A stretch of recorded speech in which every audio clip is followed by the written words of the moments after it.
guys are not gonna believe this. If you did not see, go check out the other video where I posted I need some help with my NV5600 12 valve put together.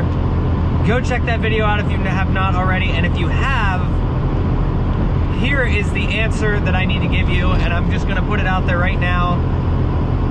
Don't rush when you're putting your projects together, because it is not gonna end well. You guys will see here in this video why.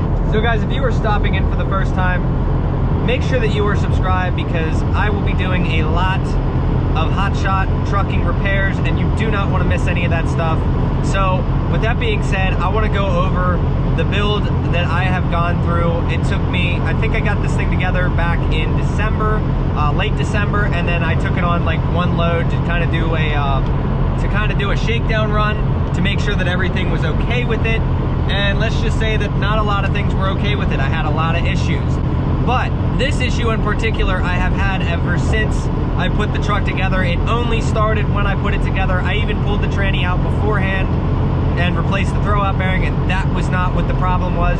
So I ended up pulling the transmission today. I'll get into the footage here in a minute. And I ended up, if you guys know, I have a dual disc South Bend clutch. It was like a $1,300 clutch, and I really didn't want to get rid of it. So originally I thought it was the throwout bearing because that was kind of seized when I pulled the tranny the first time. Then I replaced it. I'm like, yeah, I'm not going to worry about the rest of it. I'm just going to check this out, or, you know, replace it and throw it together. Yeah, everything's good. After about an hour of driving, I went to push the clutch in and go, and it's kept doing it again. So now I actually had time to tear it apart, and I thought it was the pilot bearing. That was the only other thing that made sense to me. Well, when I got it apart, the pilot bearing was perfect. Turns out I was in so much of a hurry to put this truck together that I ended up putting the disc that goes on the engine side in backwards because I was in that much of a hurry. Now, when I work on other people's stuff, I usually take my time, but this build I literally did in 24 hours. It took me 2 weekends, and in that time, I literally had 24 hours of time to work on it. So in that 24 hours that I worked on it, I pulled the motor out, I stripped down the motor, and I put the new motor in, and away I went. So I was rushed, and it is what it is. I feel like an idiot for it happening, but at this point, what can I do? So now this thing is driving amazing. Clutch grab's a little bit high, but other than that, like when I pulled the clutch out, it pretty much looks brand new, except for on the teeth, which I will get to showing you. I did kind of get a zoom in shot of that. So let's finish my rambling here, and let's just get into the footage that I got for you guys. Okay, so here you can see that I took the shifter off of the top of the transmission, so we can start doing the pull.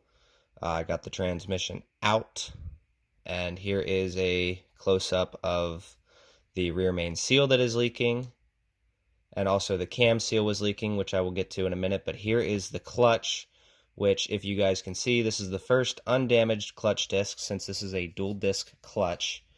There's the first piece. There's no damage on that. So set that aside.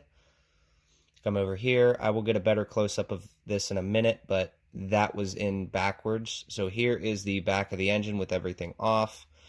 You guys can see that the cam seal in the back is leaking. There is an O-ring on the back of the adapter plate.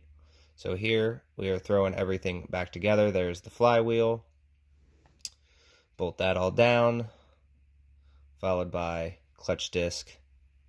Right here, you guys will see this goes in one way, and you guys can see all the damage in there from it grinding away right about there.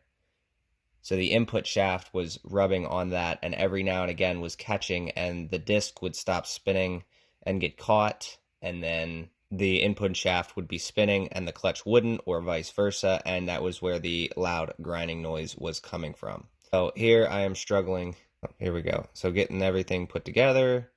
All right, so enjoy the rest of these clips. Hope you guys enjoyed the video. Sorry, super short, but I definitely wanted to get you guys an update. So hope you enjoyed. Don't forget to subscribe, like, leave a comment down below on what you want to see next, and I will see you guys in the next video. Take care, guys. Have a good one.